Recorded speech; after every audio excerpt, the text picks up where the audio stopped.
This video is only part of an unpaid, unbiased, in-depth review from an average rider's perspective, so check out the rest in the link below at thegoodride.com. If you want real advice, fill out the Me Harmony profile in the link below so I can help you properly. And if this video helps, please consider donating or buying through our links. Thanks for watching.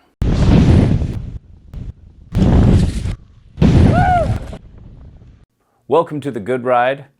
I'm James Beastie, and I gear whore so you can get the quiver you adore.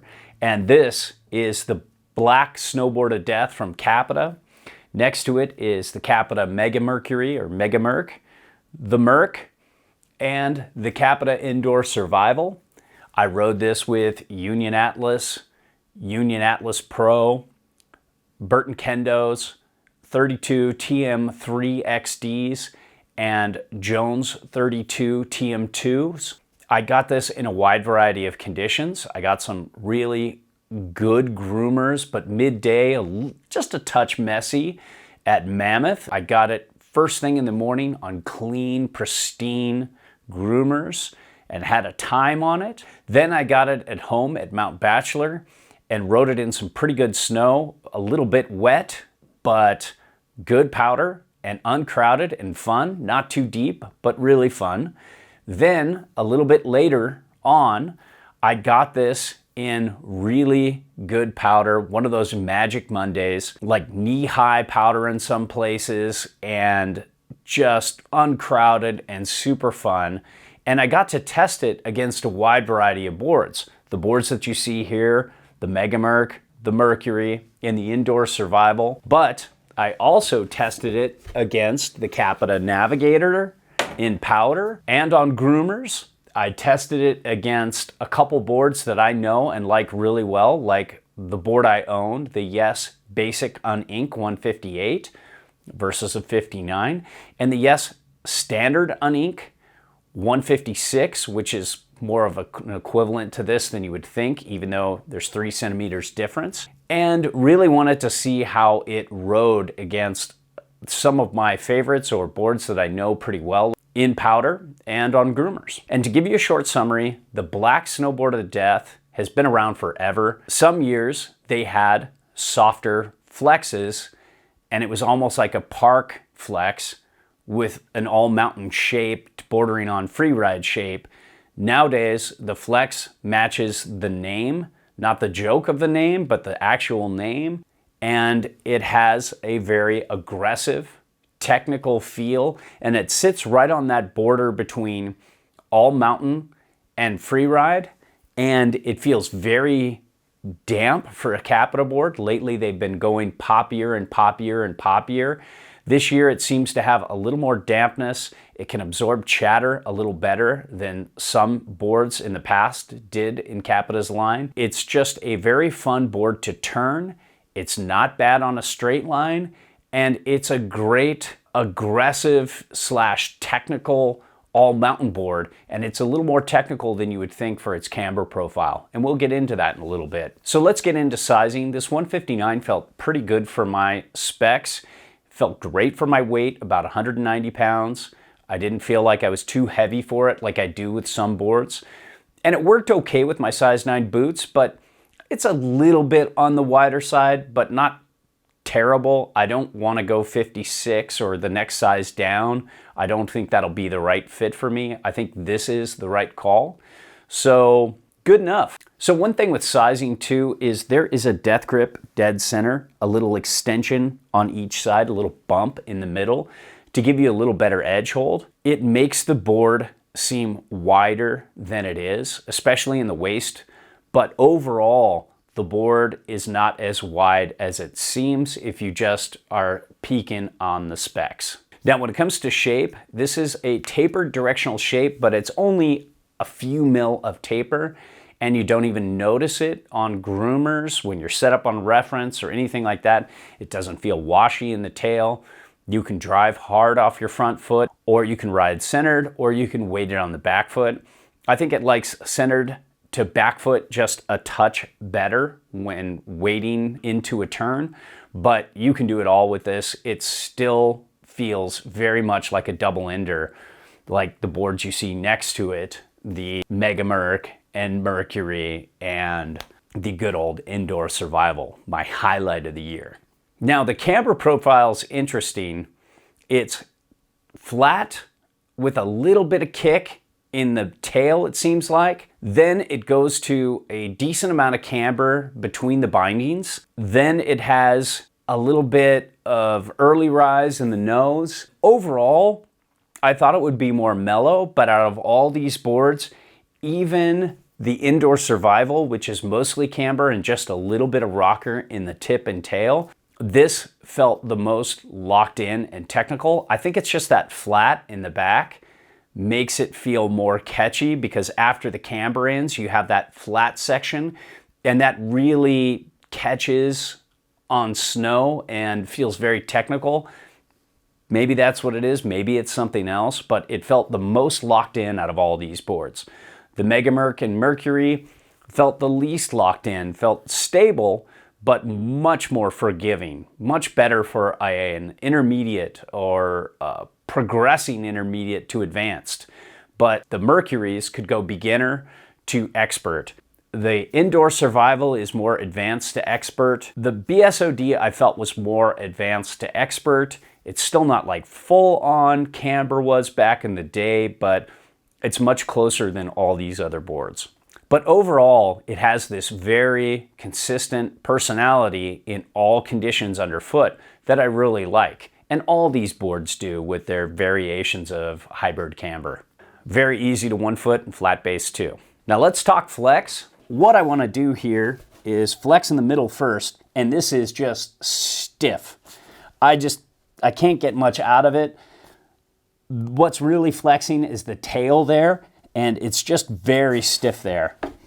Then I go into the nose, and it's pretty stiff too. It's like gone from stiff in the middle to medium stiff in the nose. And then the tail, surprisingly, has just a little more flex than the nose. And overall, it feels medium stiff, bordering on stiff. Compare that to the Megamerc. This even feels softer overall. And that's a stiff board. Much lighter though. And then here's the Mercury. You can see stiff, but not terribly stiff.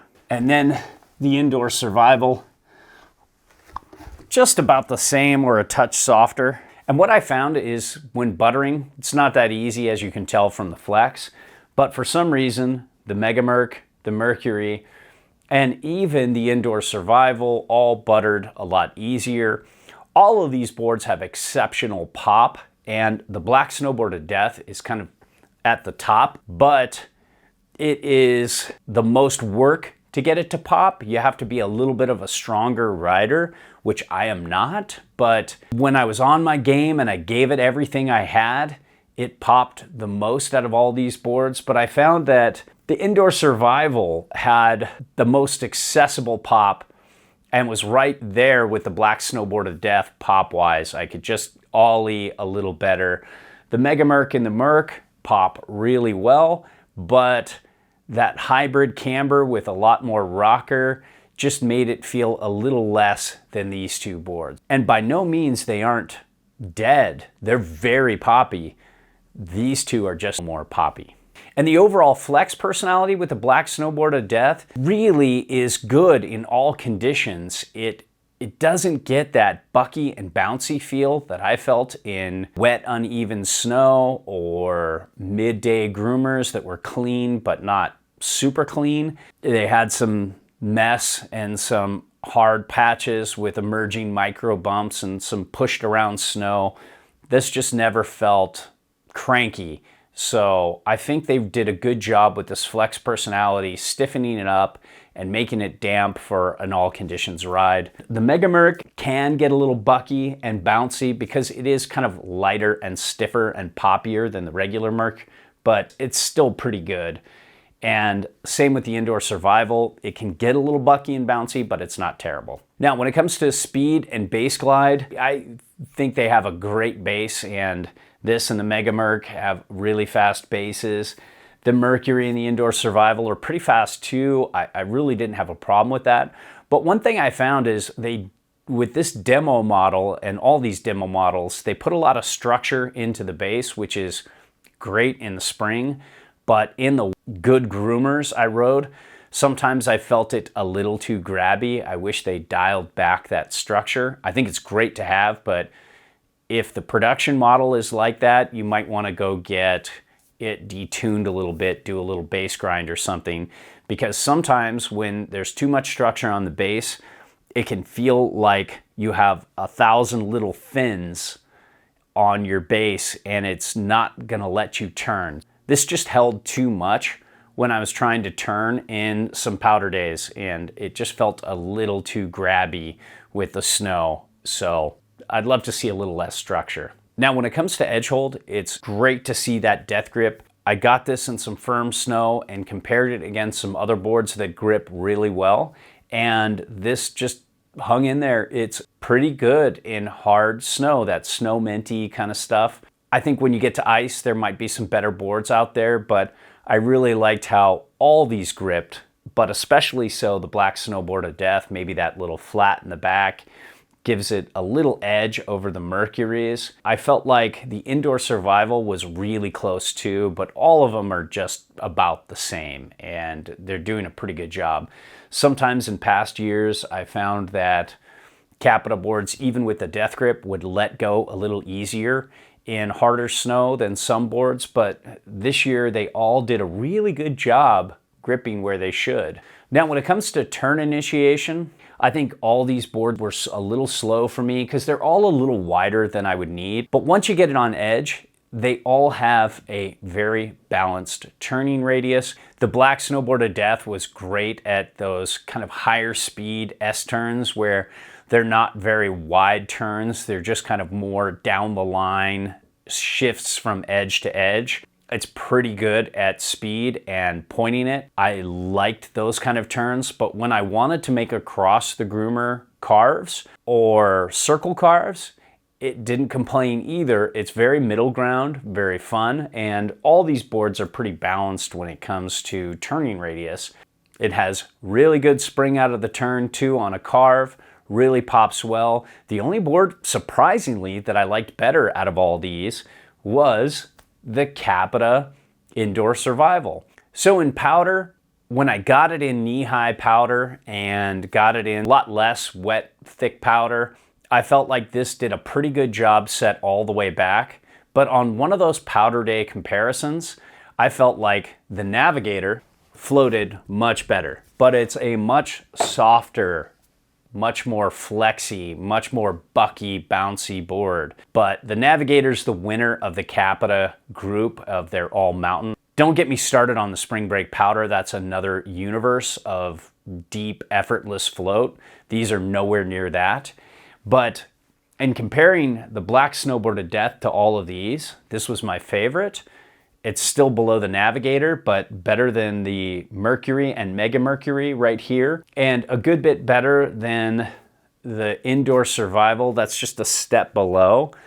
But when I got it out and compared it against, let's say, the Yes Standard Unink or the Yes Basic Unink with their setback inserts, those boards floated a little better, especially when I had the same bindings on, same boots, went to the car, grabbed that board, took a lap, then grabbed this board, took a lap. I noticed I was putting a little more back foot weight into this. But still, it's very good for a one board quiver. It has good directional float.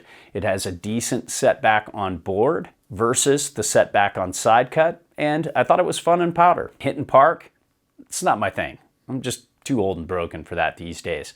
But I feel like this was very good ride and switch. It's not like the Mercury and Mega Mercury. Those are great riding switch. And if you like riding switch in powder more, this extra early rise in the nose tail is great for that compared to all these boards. They're a little better float centered, but the other ones are set back, but that's another story. These are great switch. They're almost directional twins. They're very close to true twins. And then the Indoor Survival was the best switch and probably the best park board of all these. But Capita just always makes sure that all their boards do well in park. This stiffer flex is not going to be a jibber, but it's going to be great for pipe and getting big air. But even with going small, like I did, my micro jumps out there were great around the mountain on the BSOD. So it can go small as well as huge. So overall, I think the black Snowboard of Death is kind of where it should be. Stiff, aggressive, mean. I did like the weirdness of the old version when it was park flexy with this shape, but I think most people will like this the best if you want an aggressive all-mountain ride that's pretty competent in powder, but really lives for good groomers and just riding in all conditions. I think you got a good choice here.